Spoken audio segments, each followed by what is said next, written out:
millions of Americans are dealing with severe weather across more than 24 states. There was a second straight night of damaging storms in the lower Midwest and the southern plains, and more tornadoes raked the state of Arkansas, where 11 people have been killed in the past 2 days. While in Missouri, there is still grave concerns over flooding, and more rains are still in the forecast. We'll hear from Cynthia Bowers in Missouri in just a moment, but let's begin with CBS News correspondent Don Teague in hard-hit Vilonia, Arkansas, for us this morning. Don, what's the latest there? Good morning, Chris. As you said, it has been a dangerous couple of nights here in Arkansas, with a second night now of severe weather across the state. We're talking tornado warnings. There were dozens of them overnight. Severe thunderstorms, baseball-sized hail, flooding. But of course, it's the tornadoes that have been the real danger here.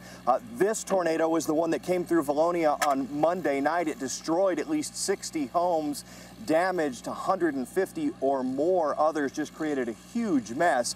We're told by county officials here this morning that the tornado that caused all of the damage here was about half a mile wide at its base, and it was on the ground for between 11 and 13 miles as it came across the most populated areas of this county. Simply a disaster. The death toll now across the state of Arkansas now stands at 11. It increased by 1 overnight.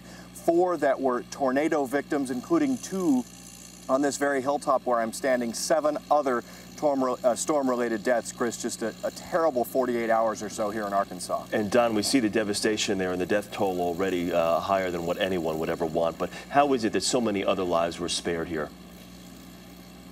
Well, it really was amazing. We've been to so many tornadoes over the years where people say they heard about it just seconds before it happened. In this case, many residents I spoke to told me that they had some 15 to 20 minutes of hearing the tornado sirens actively going off. Those who had radio or television available could see the storms coming, so they had so much warning here.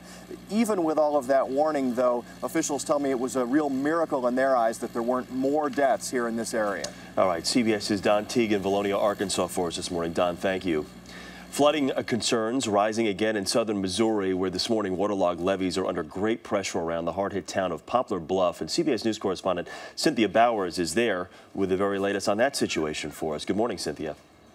Good morning, Chris. And that storm that Don talked about dumped another inch of rain in this area, rain that nobody needed. 1,000 people have already had to be evacuated because the levees here protecting the town have overrun, spilled over in more than 3 dozen places. There have been 3 breaks. Families are taking refuge wherever they can. A lot of people, 250 or so, were staying at the Coliseum, which has been turned into a makeshift shelter.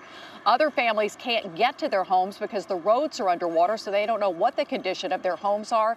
And the flood, the rain is all anybody here is talking about. With all of that rain overnight, Cynthia, and more rain in the forecast, how is that going to affect the levees today? I know there was some talk yesterday of purposely breaching some levees. Is that something that's still on the table? Well, that's on the table where the Ohio and the Mississippi converge to save some towns there, and that's up for debate, and that's going to be an ongoing issue because those 2 rivers are extremely flooded. Here, the talk is that the levees can hold water back for only so long, and it's not just that another inch of rain fell that spills over the levee. It's just continued pressure on the sides of the levee, and the levee could give at any minute, we're told, as long as this pressure's on it. Chris? All right, CBS's Cynthia Bowers in Poplar Bluff, Missouri for us this morning. Cynthia, thank you.